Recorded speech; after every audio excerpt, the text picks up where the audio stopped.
এই যে আমাদের কবজি যে গিরাটা, এই গিরার আহ, নড়াচড়া করার জন্য যে মাসেলগুলো কাজ করে, সেই মাসেলগুলোকে শক্তিশালী করার ব্যায়াম।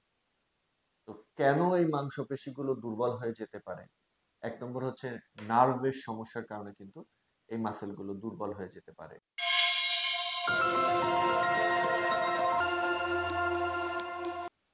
আসসালামু আলাইকুম, কেমন আছেন সবাই? আরো একটি নতুন ভিডিও নিয়ে আপনাদের সামনে উপস্থিত হলাম। আজকে আমরা দেখাবো হাতের ব্যায়াম কিভাবে করতে হয়। অনেক সময় আমাদের হাতে অনেক সমস্যা হতে পারে, যেমন রিস্টে আর্থ্রাইটিস হতে পারে, হ্যান্ড আর্থ্রাইটিস, রিউমেটয়েড আর্থ্রাইটিস, এদিকে ডিকুয়ারভেন্ট টেনোসাইনোভাইটিস, বিভিন্ন ধরনের ডিজিজ কিন্তু হইতে পারে। এই ধরনের রোগগুলোতে ব্যায়াম কিন্তু অত্যন্ত অসাধারণ কিছু ভূমিকা পালন করে।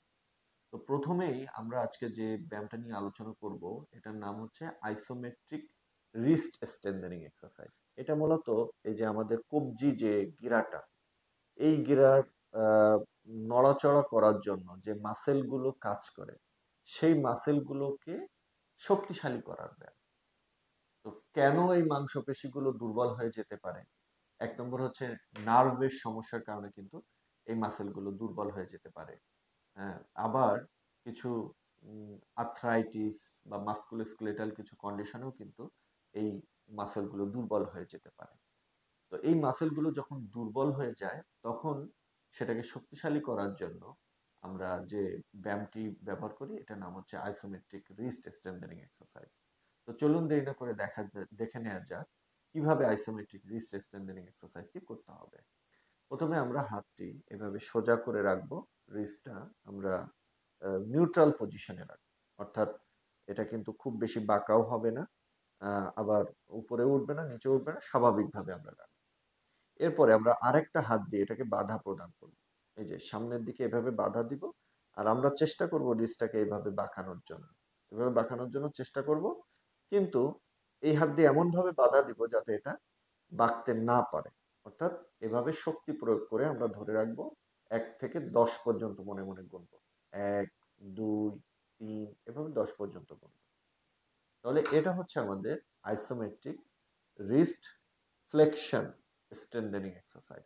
এখন আমরা যে পরবর্তীতে যে ব্যায়ামটি করব, সেটা হচ্ছে isometric wrist extension strengthening exercise. এটা আমরা কিভাবে করব? হাতটিকে আমরা চেষ্টা করব উপরের দিকে এভাবে তোলার জন্য, আর অপোজিট হাত দিয়ে আমরা এটাকে বাধা প্রদান করব। এভাবে এভাবে 10 সেকেন্ড ধরে রাখবো। 10 সেকেন্ড মনে মনে 1, 2, 3 এভাবে 10 পর্যন্ত গুনবো। এরপরে আমরা ছেড়ে দেব। তাহলে আমাদের দুইটা ব্যায়াম শেষ হলো, isometric wrist flexion strengthening exercise, isometric wrist extension strengthening exercise. এখন আমরা ulnar deviation, radial deviation strengthening, অর্থাৎ আমরা রিস্টটাকে এভাবে বাইরের দিকে বাঁকা করব এবং হাত হাত দিয়ে এটাকে বাধা দিব এভাবে 10 সেকেন্ড। এরপরে আবার এটা ভিতরের দিকে বাধা দিব, ভিতরের দিকে বাঁকা করব, হাত দিয়ে বাধা দিব। এভাবে আমরা 10 সেকেন্ড ধরে রাখবো। তাহলে এই 4টা ব্যায়াম যদি আমরা করতে পারি, তাহলে এটার কারণে আমার এই আহ, যে রিস্ট বা কবজি রয়েছে, এর আশেপাশের যে মাংসপেশিগুলো রয়েছে, সেগুলো কিন্তু স্ট্রেংথেনিং হবে বা শক্তিশালী হবে, যার কারণে আমাদের হাতের শক্তিও বৃদ্ধি পাবে এবং আমাদের ব্যথার যে সমস্যাগুলো, সেইগুলো কিন্তু কমে যাবে। তো আশা করি ভিডিওটি আপনাদের ভালো লেগেছে। ধন্যবাদ সবাইকে।